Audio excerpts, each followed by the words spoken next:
اربوں کے شکار کی دعوت دینا خارجہ پالیسی کا حصہ ہے اور ماضی کی طرح 2015 کے شکار کے سیزن کے لیے غیر ملکی شخصیات کو دعوت دی گئی ہے۔ آج سپریم کورٹ کے جسٹس جناب ثاقب نثار نے 5 رکنی لارجر بینچ کا 8 جنوری کا فیصلہ جو محفوظ کیا اور عبوری فیصلہ سنایا، اور گزشتہ سال 19 اگست کو سابق چیف جسٹس جناب جسٹس جواد خواجہ کی سربراہی میں جس 3 رکنی بینچ نے تلور کی شکار پر پابندی عائد کی تھی، اس فیصلے کو کالعدم قرار دے دیا۔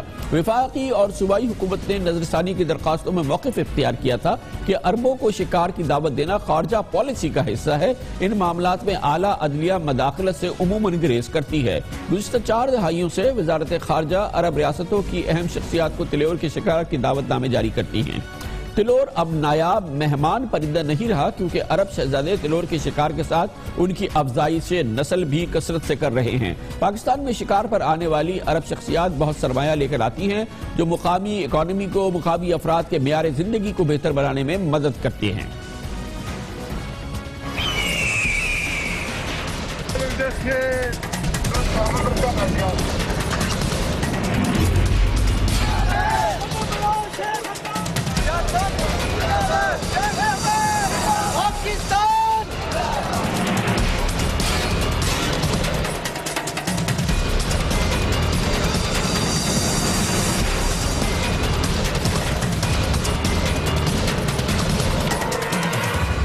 متحدہ عرب امارات کی جانب سے چاروں صوبوں اور خصوصاً ضلع رحیمیار خان، راجن پور، بہاولپور، روجھان میں مختلف طبی، تعلیمی، فلاحی اور تعمیراتی منصوبے اس بات کی ناقابل تردید ثبوت ہیں کہ متحدہ امارات کی مدد سے پاکستان میں اتنا بڑے پیمانے پر فلاحی منصوبے ہو رہے ہیں۔ اس وقت 26 بڑے اسپتال اور طبی مراکز ہیں جو متحدہ عرب امارات نے قائم کیے، جو کام کر رہے ہیں۔ 17 سڑکیں، پل اور 1 ایئرپورٹ اور 5 رن وے ایسے ہیں جو کہ اس وقت کام کر رہے ہیں۔ مستحق افراد کے لیے 27 رہائشی منصوبے متحدہ عرب امارات کی معاونت سے، ان کی مدد سے بنائے گئے ہیں۔ 22 اسکول، کالجز اور جامعات میں 4 ریسرچ سینٹرز کام کر رہے ہیں۔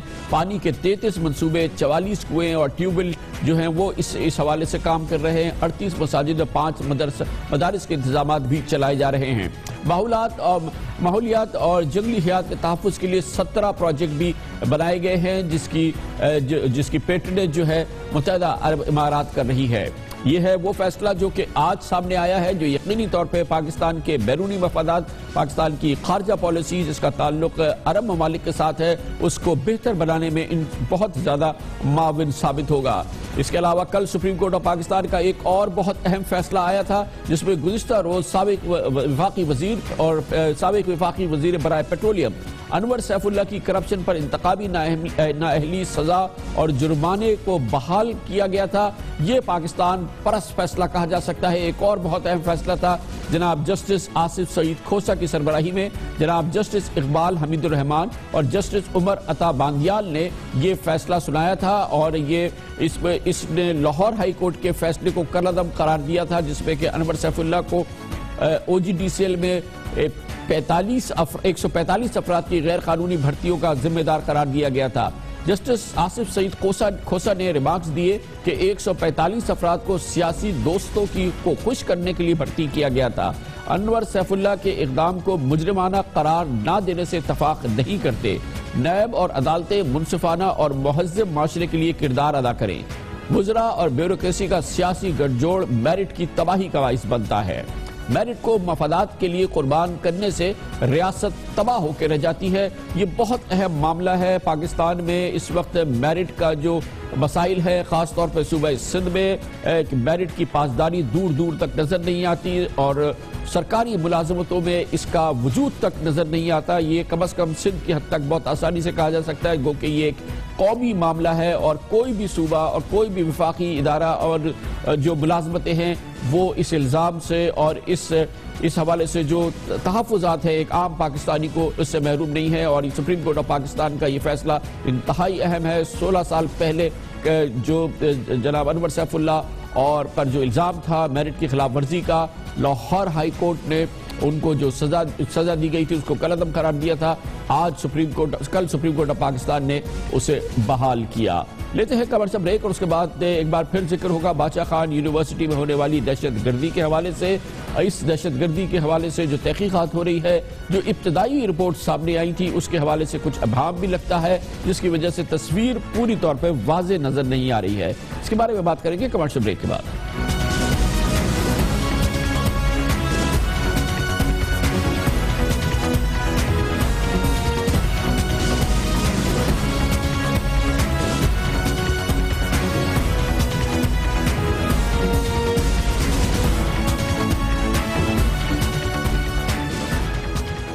باچا خان یونیورسٹی میں ہونے والی دہشت گردی کے بعد پوری قوم افسردہ ہے اور پوری قوم کے جذبات جو ہے وہ غصے میں ہے، غصے کا عالم ہے، اور یقینی طور پہ یہ جذبات مکمل طور پہ بپھرے ہوئے ہیں ان غم زدہ خاندانوں میں جن کے پیارے اس دہشت گردی کی نظر ہو گئے، جنہوں نے جام شہادت نوش کیا۔ یہی صورتحال کا آج سامنا کرنا پڑا صوبہ خیبر پختونخوا کے وزیر اعلیٰ پرویز خٹک کو، جب وہ سوابی گئے جہاں پر انہوں نے حامد حسین شہید کے ورثاء سے تعزیت کی۔ جناب پرویز خٹک آج سوابی گئے، گو کہ یہ بات متوقع تھی کہ وہاں پر جذبات بکھرے ہوں گے، لیکن یہ اچھی بات ہے، اس کی پرواہ نہ کی اور وزیر اعلیٰ پرویز خٹک سوابی گئے، اور یقینی طور پہ انہیں اسی صورتحال کا سامنا کرنا پڑا جس کی توقع تھی۔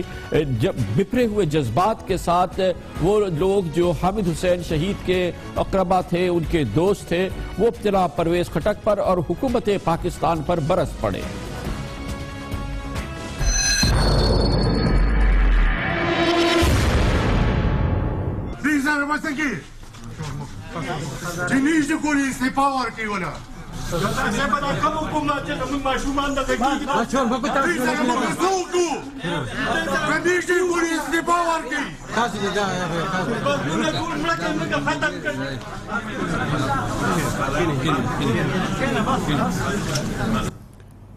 یقینی طور پہ بہت اچھی بات ہے کہ اسی رد عمل کی توقع تھی، مگر اس کے باوجود جناب پرویز خٹک وہاں گئے، کیونکہ اقربا سے تعزیت کرنا بھی بہت اہم بات ہے اور اس کی بہت زیادہ روایت دیکھنے میں نہیں آتی۔ جذبات ان خاندانوں کے قابو میں نہیں آتے جن کے پیارے جاتے ہیں، ان کا غم مندمل نہیں ہوتا، وہ تازہ رہتا ہے۔ جیسا کہ جب آرمی پبلک اسکول کی جو شہادتیں ہوئی تھی اس کی برسی ہوئی گزشتہ ماہ، اور اس موقع پہ جناب عمران خان کو، پاکستان تحریک انصاف کے سربراہ کو اسی رد عمل کا سامنا کرنا پڑا، مگر وہ اس برسی میں شریک ہوئے۔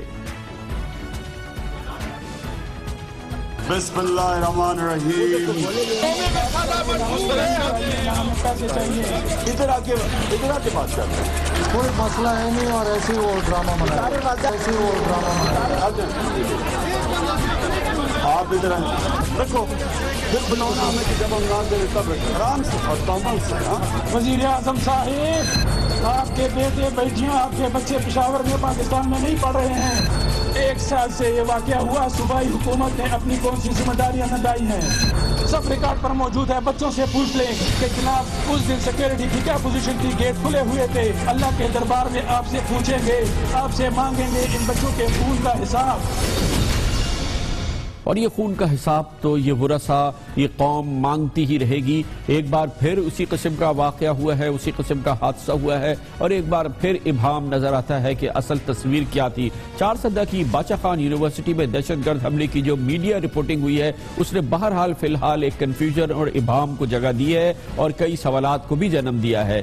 حملے کے بعد دن بھر میڈیا پر چلتا رہا کہ دہشت گردوں کے پاس افغان سمز تھی، اور گزشتہ روز تمام اخبارات نے بھی اسی خبر کو شائع کیا ہے، گو کہ اس سے پہلے آئی ایس پی آر کے director general lieutenant Asim Saleem Bajwa نے بتایا تھا کہ دہشت گرد افغانستان میں رابطے میں تھے، اور ایک دہشت گرد کے مرنے کے بعد بھی اس کے فون پر افغانستان سے کالیں آ رہی تھی۔ انہوں نے کسی موقع پہ نہیں کہا کہ ان کے پاس افغان سمز تھی۔ 2 ٹیلی فون ان کے پاس موبائل فونز تھے، ان کو ڈیفینیٹلی ان کا رابطہ تھا۔ ایک دہشت گرد کے مرنے کے بعد بھی اس کے فون پہ کالیں آ رہی تھیں، وہ ڈیفینیٹلی وہ افغان سم ہی تھی۔ اس کے اوپر مزید کام ہو رہا ہے۔ میرا خیال ہے بہتر ہوگا کہ میں آپ کو یہ نہ بتاؤں کہ وہ کس کمپنی کی سم تھی، بٹ موبائل فونز تھے، وہ کام کر رہے تھے، ان پہ ان کا رابطہ تھا۔ وہ کس کمپنی کی تھی وہ آگے چل کے آپ کو بتائیں گے، بیکاز اس میں ہمیں بھی بریک تھرو مل رہا ہے اور ہم آگے پروسیڈ کر رہے ہیں۔ گزشتہ روز پی ٹی اے کے ذرائع سے میڈیا پر یہ خبریں چل رہی تھی کہ افغان سیلولر کمپنیوں کی رومنگ پاکستان میں 2014 سے بند ہے اور 4 سدہ میں افغان نیٹ ورک کے سگنل پر آنا ناممکن ہے، لیکن اس کے باوجود یہ اصرار تھا بعض میڈیا آرگنائزیشنز کا، بلکہ تقریباً تمام میڈیا آرگنائزیشنز کا، کہ دہشت گردوں کے پاس افغان سمز تھی۔ آج پی ٹی اے کے ترجمان نے بیان جاری کیا ہے کہ افغان نیٹ ورکس کی رومنگ بند ہے، تاہم پاکستان کے کسی بھی سم پر افغان نمبر سے کال آ سکتی ہے۔ آپریشن شروع ہونے کے فوراً بعد یہ خبریں بھی نشر کی گئی تھی کہ 2 دہشت گردوں نے خود کو دھماکے سے اڑا لیا، پھر سیکیورٹی حکام کی جانب سے اعلان کیا گیا کہ حملہ آوروں کو خودکش جیکٹس پھاڑنے سے پہلے ہی مار دیا گیا۔ اس معاملے میں ابہام ہے کیونکہ گزشتہ روز بم ڈسپوزل اسکواڈ نے بتایا کہ دہشت گرد خودکش جیکٹ نہیں پہنے ہوئے تھے۔ حملے کی ایف آئی آر میں بھی کہا گیا ہے کہ دہشت گردوں کے قبضے سے 4 کلاشنکوف، 16 میگزین اور 240 کارتوس قبضے میں لیے گئے ہیں۔ کسی بھی بلٹ پروف معاف کیجیے گا کوئی خودکش جیکٹ کا وجود نہیں تھا۔ حملے کی ذمہ داری پاکستان کے دشمن نمبر 1 ملا عمر منصور کے طارق دیدڑ گروپ نے قبول کی ہے، لیکن ایف آئی آر میں ابھی تک اس گروپ یا اس کے سرگنا ملا عمر منصور کو نامزد نہیں کیا گیا ہے، بلکہ نامعلوم 4 حملہ آوروں کے خلاف مقدمہ درج کیا گیا ہے۔ اس بات پر بھی کنفیوژن برقرار ہے کہ 4 حملہ آوروں میں سے کتنے سیکیورٹی آپریشن میں مارے گئے اور کتنے دہشت گرد یونیورسٹی گارڈز، مقامی افراد، اساتذہ اور طلبہ کی جوابی کارروائی میں ہلاک ہوئے ہیں، کیونکہ یہ بار بار خبریں آ رہی ہیں کہ مزاحمت تقریباً شروع کے 45 منٹ تک یونیورسٹی کے اندر سے ہی ہوئی اور دہشت گردوں کو سب سے پہلے للکارا یونیورسٹی کے گارڈز نے، اس کے بعد یونیورسٹی اساتذہ، بلکہ کچھ طالب علموں نے بھی۔ اب سے کچھ دیر قبل ہم نے شہید استاد ڈاکٹر حامد حسین کے انتہائی قریبی دوست اور باچا خان یونیورسٹی میں ان کے روم میٹ ڈاکٹر علاؤالدین سے بات کی۔ ڈاکٹر علاؤالدین نے یہ تمام منظر اپنی آنکھوں سے دیکھا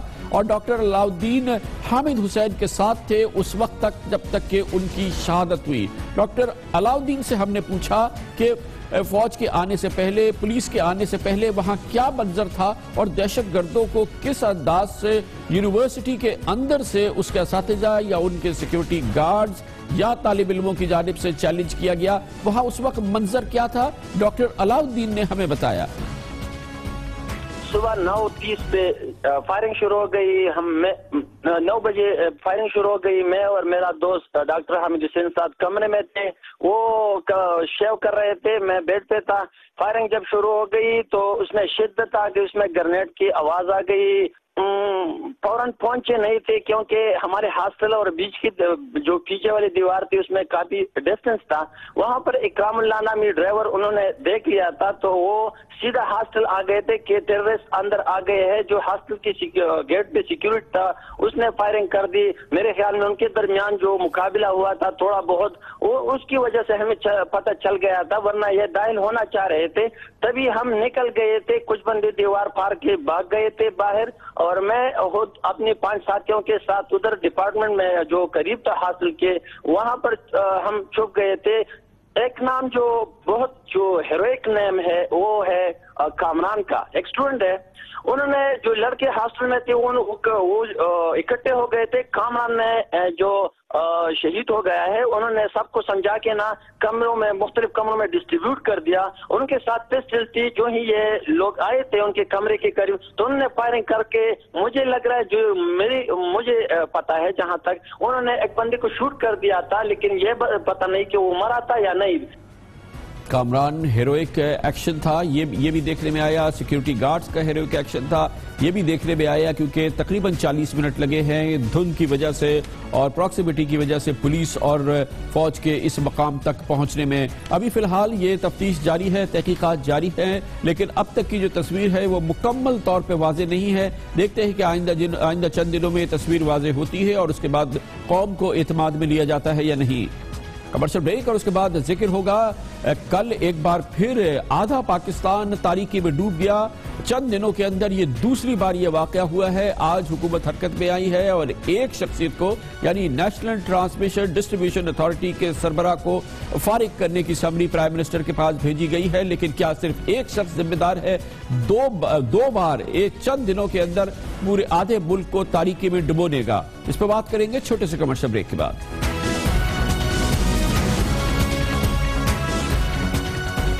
کل ایک ہفتے کے دوران بجلی کا دوسرا بڑا بریک ڈاؤن ہوا ہے، جس سے ایک بار پھر لگ بھگ ملک کا آدھا حصہ بجلی سے محروم ہو گیا۔ آج اس سلسلے میں حکومت حرکت میں آئی ہے۔ ایک ہفتے میں 2 بار آدھا ملک تقریباً بجلی سے محروم ہوا، اور آج حکومت نے national transmission distribution company NTDC کے مینیجنگ ڈائریکٹر ارشد چودھری کو برطرف کرنے کا فیصلہ کیا ہے۔ اس سلسلے میں ہمیں بتایا گیا ہے کہ وزارت پانی و بجلی نے ایک سمری وزیر اعظم کو بھیج دی ہے، اور وزیر اعظم کے احکامات ان کی سوئٹزرلینڈ سے واپسی کے بعد اس معاملے میں جاری کیے جائیں گے۔ اس ایکشن کی وجہ بتائی گئی ہے 2 بریک ڈاؤن جو پورے ملک میں ہوئے، اور 7 روز کے اندر 2 بڑے بریک ڈاؤن کا ہونا غیر معمولی بات ہے۔ بجلی کا پہلا بریک ڈاؤن کل ہوا تھا، اور اس کی وجہ بتائی گئی تھی کہ گندو پاور پلانٹ کی 500 کلو واٹ کی ٹرانسمیشن لائن ٹرپ کر گئی، اور پنجاب اور خیبر پختونخوا کے ایک بہت بڑے حصے کی بجلی غائب ہو گئی تھی۔ بریک ڈاؤن کے وقت قومی اسمبلی کا اجلاس جاری تھا۔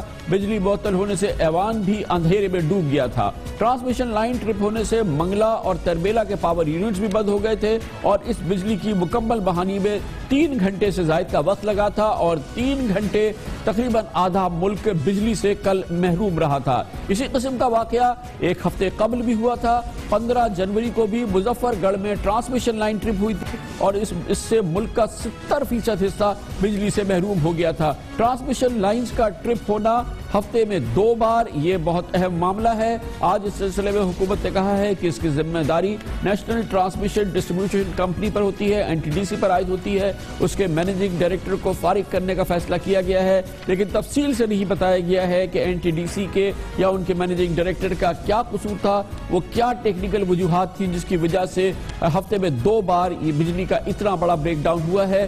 گو کہ اس ہفتے میں 2 بار بجلی کا بریک ڈاؤن ہوا ہے، لیکن گزشتہ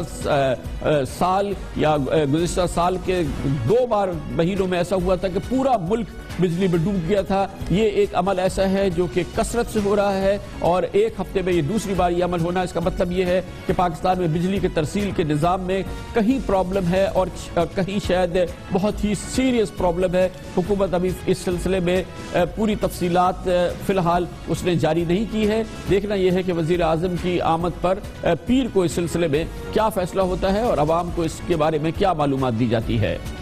وقت ہے بریک کا۔ اس دوران آپ نیوز ہیڈ لائنز بھی دیکھیں گے۔ نیوز ہیڈ لائنز کے بعد ہماری آج کی دوسری اہم ترین خبریں۔